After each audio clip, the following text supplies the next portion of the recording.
Muchas gracias, es un verdadero privilegio, lo digo de corazón, estar aquí. Gracias por haberme invitado. Y vamos a reflexionar sobre un tema que yo creo que habitualmente no se suele predicar, o por lo menos yo no lo he escuchado, y tiene que ver con nuestra presencia en la sociedad, nuestra vida real en la sociedad. Y para eso vamos a leer el texto de Daniel, capítulo 1, de los versículos 1 al 8, que es donde vamos a centrar el eje de esta reflexión, y dice así, Daniel 1, del 1 al 8. Vino Nabucodonosor, rey de Babilonia, a Jerusalén, y la sitió, y el Señor entregó en sus manos a Joacim, rey de Judá, y parte de los utensilios de la casa de Dios, y los trajo a tierra de Sinar, a la casa de su Dios, y colocó los utensilios en la casa del tesoro de su Dios. Y dijo el rey a Aspenaz, jefe de los eunucos, que trajese de los hijos de Israel, del linaje real de los príncipes, 4 muchachos en quienes no hubiese tacha alguna, de buen parecer, enseñados en toda sabiduría, sabios en ciencia y de buen entendimiento, idóneos para estar en el palacio del rey, y que les enseñase las letras y la lengua de los caldeos, y les señaló el rey ración para cada día, de la provisión de la comida del rey y del vino que él bebía, y que los criase 3 años para que al fin de ellos se presentasen delante del rey. Entre estos estaban Daniel, Ananías, Misael y Azarías, de los hijos de Judá.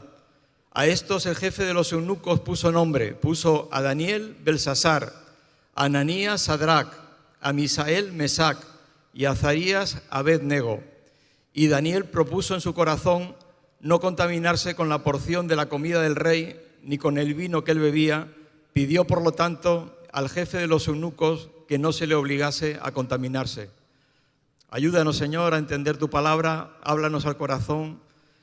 Usa a tu siervo, Señor, sabes mis limitaciones, pero tú eres el Dios todopoderoso, Dios mío. Bendícenos con tu presencia y lleva tu luz a nuestros corazones. Te lo pido en el nombre de Jesús. Amén.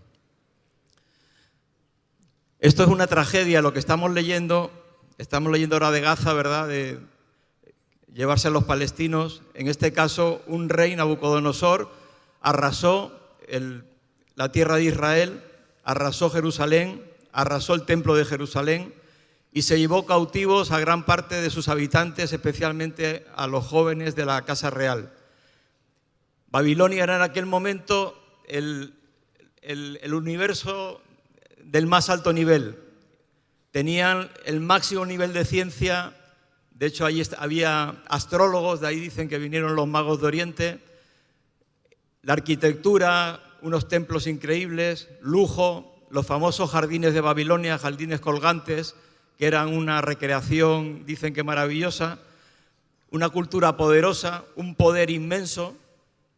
Y en medio de eso tenemos al pueblo judío y a estos 4 jóvenes que habían sido desarraigados de su tierra, desarraigados de su familia, desarraigados de su cultura, y que habían perdido todo y estaban en una cultura rodeado de inmoralidad desde el punto de vista de la fe judía, oprimidos, y que aparentemente incluso Dios les había abandonado. Dios parecía que había sido vencido por el Dios del pueblo de Babilonia. Y a mí esto me recuerda la sociedad en la que hoy día estamos viviendo. Vivimos una sociedad opulenta, de bienestar, de placer. La ciencia avanza hasta niveles increíbles. Y el pueblo de Dios, estamos ahí metidos como si fuéramos unos ciudadanos oprimidos en contra de toda esa cultura que parece que no tenemos fuerza suficiente para llegar a influir en esa sociedad. El pueblo de Dios sufría opresión. Y en medio de esto, uno diría, bueno, te rebelas o haces algo contra eso que hay alrededor. Y ahí el profeta Jeremías da el mensaje que da título a esta reflexión. En Jeremías 29:7 dice, procurad la paz de la ciudad a la cual os hice transportar. Y orad por ella al Señor, porque en su paz tendréis vosotros paz. Es tremendo orar por la paz de Jerusalén. Además dice, yo os llevé allí, no os han capturado. Empieza ya Dios diciendo, no os creáis que este poder aparente, que esta sociedad opulenta, que este imperio es lo que controla el mundo. Yo controlo el mundo. yo controlo todo, yo controlo tu vida y yo te he llevado ahí. Y no estás en opresión, tú estás en victoria, aunque la apariencia sea otra. ¿Y cómo buscar esta paz de esta ciudad de Babilonia? Ese shalom de Dios, ¿cómo llevarlo? Es acomodarse, es participar, es sonreír, es estar a bien, es construir sin ningún tipo de criterio. Hay una palabra muy fuerte del Señor que es como el otro punto de la balanza que equilibra este principio. En Romanos 12:2 dice: no os conforméis a este siglo, no cojáis la forma de este siglo, sino transformaos por medio de la renovación de vuestro entendimiento, para que comprobéis cuál es la buena voluntad de Dios, agradable y perfecta. Procurar la paz sin conformarse. Esto es un equilibrio tremendo, un equilibrio difícil, un equilibrio imposible si no fuera porque Dios es el que nos lo pide y Dios es el que nos capacita.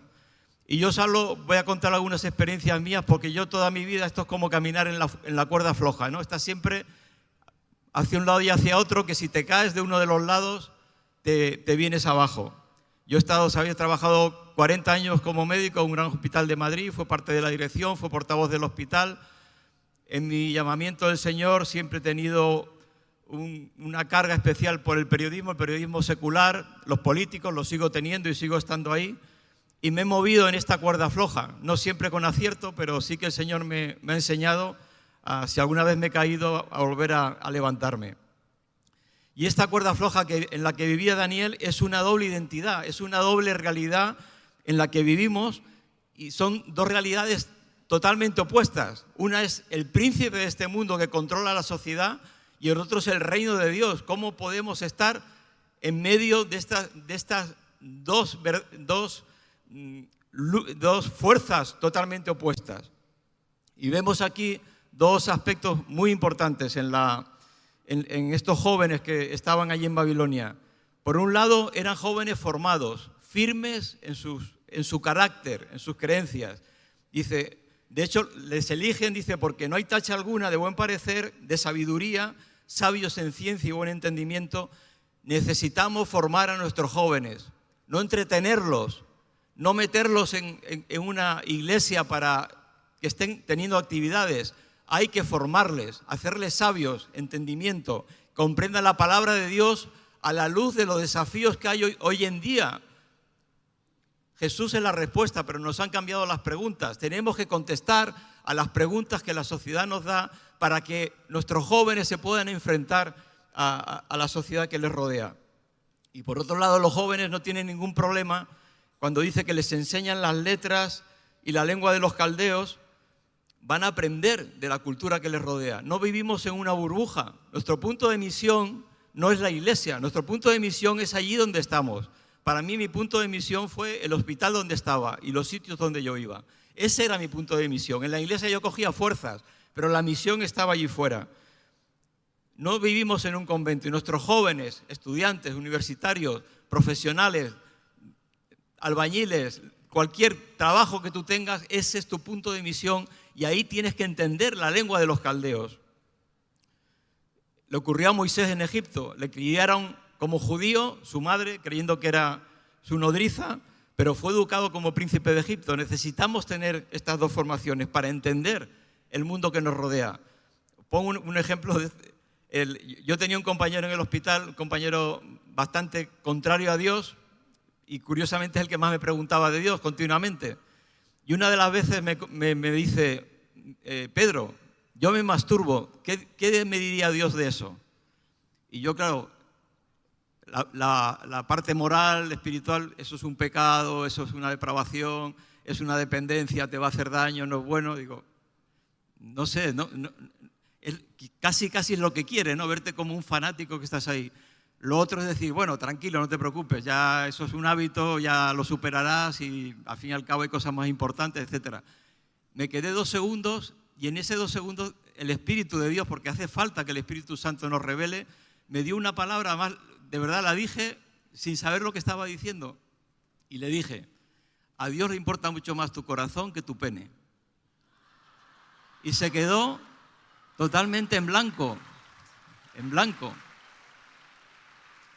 Y entonces me dijo, ¿y cómo tengo a Dios en el corazón? Y le presenté el mensaje del Evangelio. Pero porque no le entré en la cuerda floja, estuve ahí en esa situación.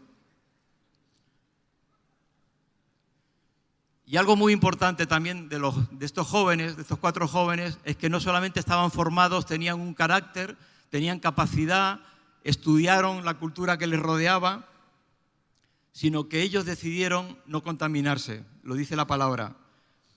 Porque esta sociedad no solo quiere vencer a Dios, que ellos creían que la habían vencido, pensaban que al coger los utensilios del templo, llevarlos al templo de su Dios, habían atrapado a Dios. Qué ilusión más falsa. Pero eso creían los babilonios. Pero también querían conquistar, apoderarse del alma de los jóvenes. Y por eso empiezan cambiándoles el nombre. Es una doble identidad. Hemos leído antes Daniel, Belsasar, Ananías, Sadrach, Misael, Mesac, Azarías, Abednego. Nos quieren poner otro nombre. Nos quieren dar una imagen que no es la nuestra, que no es la que Dios nos ha dado. Y esa lucha intentan imponerla, y para imponerla lo que quieren es que cambie nuestro estilo de vida. Quieren que, en especial los jóvenes, cambien su estilo de vida. En el caso de Daniel y sus 3 compañeros, era que comieran de aquello que estaba prohibido en la ley de Dios. La palabra de Dios, está claro lo que era la comida kosher, lo que ellos podían comer y lo que no. Y ellos podían haber transigido. De hecho, me imagino que la mesa del rey de Nabucodonosor debía ser pues vino, en fin, una serie de comidas apetitosas, tremendas, por cierto, muy poco sanas, pero atractivas. Y ahí podían pensar, bueno, estamos aquí, todo el mundo hace lo mismo, esto me apetece, ¿por qué no lo voy a hacer? Igual Dios es muy rígido, igual... Pero ellos dijeron, no, si Dios ha hablado, la palabra de Dios es la que rige mi vida. Y ahí Daniel dijo, yo quiero comer de la comida que yo siempre he comido. Me niego a comer otra comida. Hay líneas rojas, y estas líneas rojas yo me temo que se van difuminando.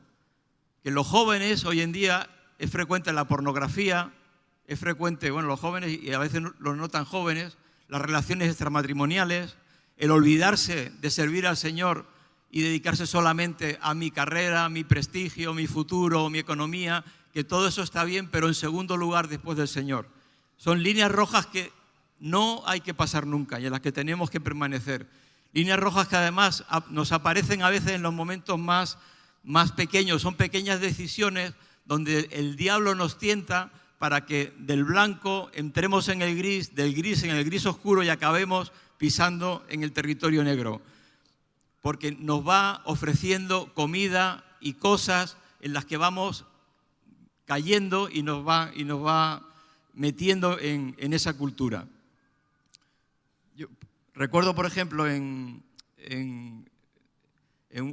día en el hospital al acabar, que siempre nos reuníamos todo el equipo médico, ¿no? Los adjuntos, los residentes, etcétera, y se iba a casar una chica, y la chica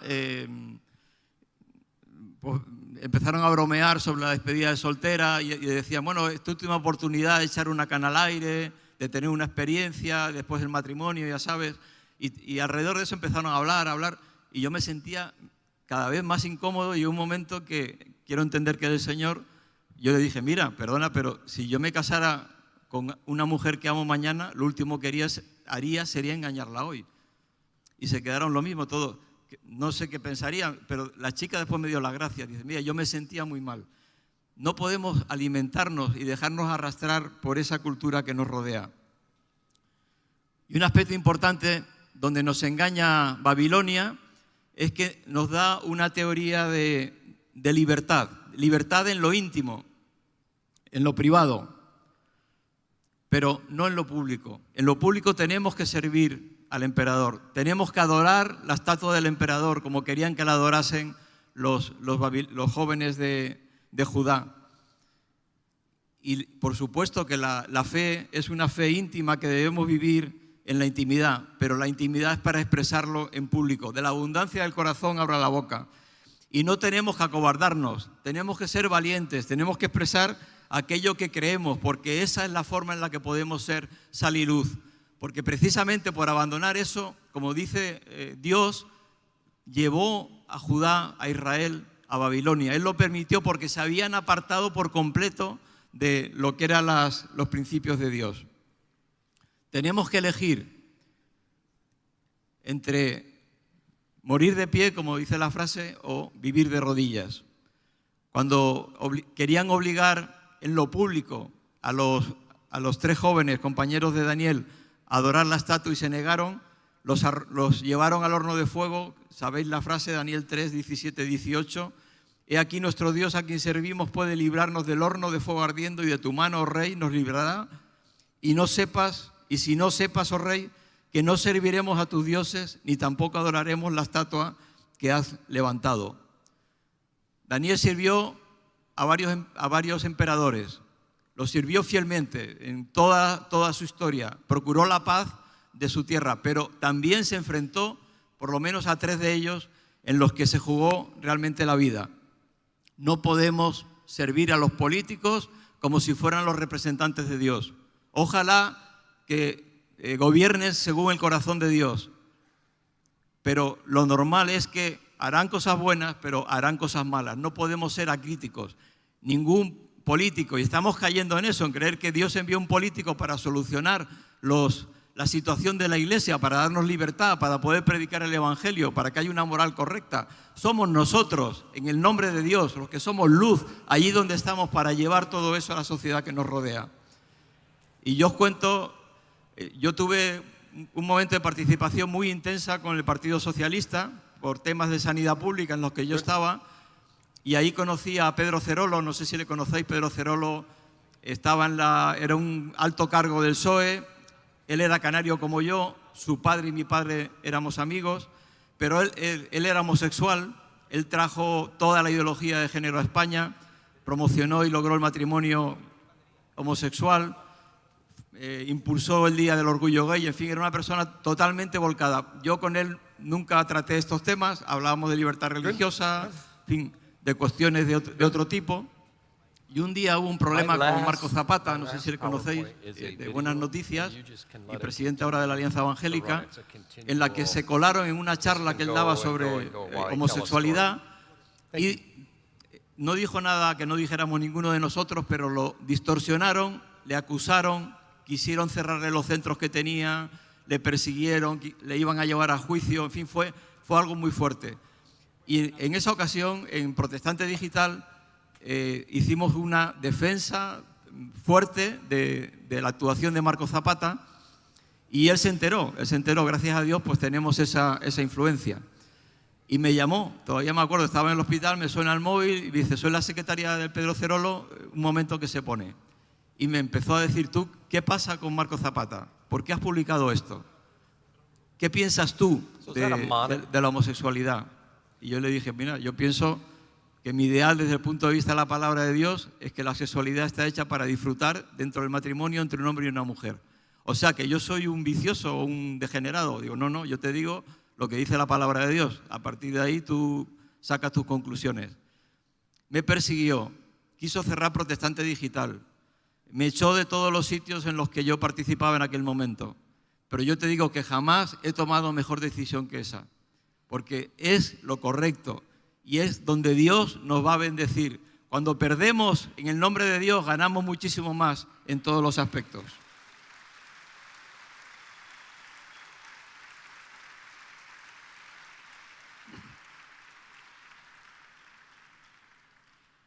Y hay sobre todo una verdad muy importante que nunca podemos perder de vista. No solamente que Dios es el que gobierna por encima de Babilonia, sino que Babilonia está vencida, hermanos. En Apocalipsis 14:8, no sé si está ahí la imagen, la siguiente, por favor. Esa es Babilonia a día de hoy. La Babilonia física, pero hay una Babilonia espiritual. En Apocalipsis 14:8, otro ángel le siguió diciendo: ha caído Babilonia, la gran ciudad, porque ha hecho beber a todas las naciones del vino del furor de su fornicación. La que fornicó con todo aquello que no era de Dios, esa que se creía la dueña del mundo, esa ha caído. Y eso que ocurrirá, y lo veremos en el cielo, existe ya a día de hoy. Esto es un matrix en lo que nos estamos moviendo, pero todo esto es apariencia, porque el que de verdad gobierna este mundo, esta tierra, este universo, es el Señor de los cielos.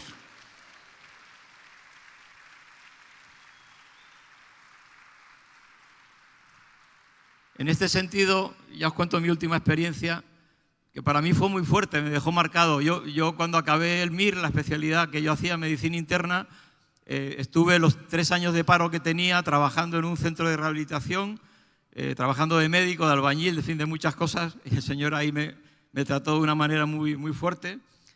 Y en medio de eso empezó el SIDA y yo pues acompañaba a gente ingresada al hospital. Y una de las veces que fui me encontré con otro médico, no es el que os conté la primera vez. Este era ateo y este era hiriente, se me perseguía, se burlaba, en fin, me hacía la vida imposible. Y cuando le vi me preguntó, ¿qué estás haciendo? Y yo dije, no, pues mira, estoy en un centro de rehabilitación y vengo con estos chicos.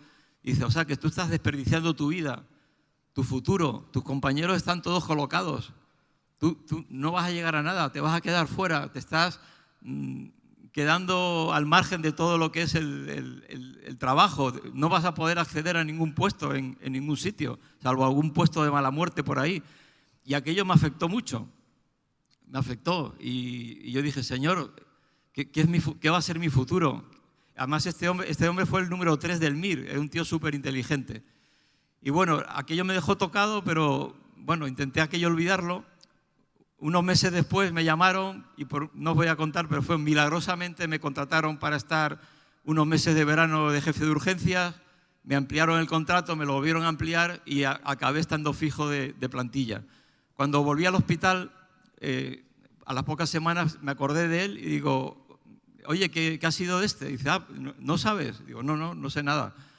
Dice, bueno, acabó la especialidad, le cogieron enseguida en un hospital porque era un hombre que tenía muy buena formación, pero tuvo un problema amoroso y se ha suicidado.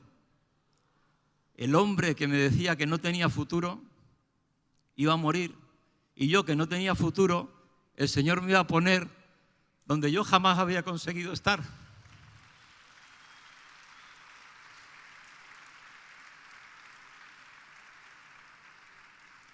Ha caído la Gran Babilonia, ha caído, aunque la veamos todavía en pie, ha caído, no nos creamos las mentiras de Babilonia. Babilonia es falsa, es una apariencia, la única verdad es el poder de Dios, la voluntad de Dios, y que tú eres un instrumento de Dios para andar por la paz de Babilonia y firme en los principios de Dios, porque la palabra de Dios es para siempre, es así que no cambia. Y os leo algunos textos muy conocidos de la Biblia a la luz de todo esto que estamos hablando, y ya termino. De tal manera amó Dios a Babilonia que dio a su único hijo para que todo aquel que en él crea no se pierda, sino que tenga vida eterna. Dios amó Babilonia, amó este mundo degenerado, este mundo corrupto. Dios lo amó y envió a su hijo a morir por él. Y ese hijo es el verdadero Daniel. Daniel es una sombra lejana de lo que es Jesús. Porque Cristo Jesús, siendo en forma de Dios, no estimó ser igual a Dios como cosa que aferrarse. A él no le deportaron, no le obligaron. Él dejó todo para venir a Babilonia, a buscar la paz de Babilonia. Y estando en la condición de hombre, igualándose, sintiéndonos, compartiendo nuestra cultura, sabiendo lo que vivimos, sabiendo lo que sentimos, sabiendo lo que somos. Y fue siervo obediente hasta la muerte y muerte de cruz. Y Dios lo saltó hasta lo sumo, le dio un nombre que es sobre todo nombre, para que en el nombre de Jesús se doble toda rodilla de los que están en los cielos y en la tierra y debajo de la tierra, y toda lengua confiese que Jesucristo es el Señor.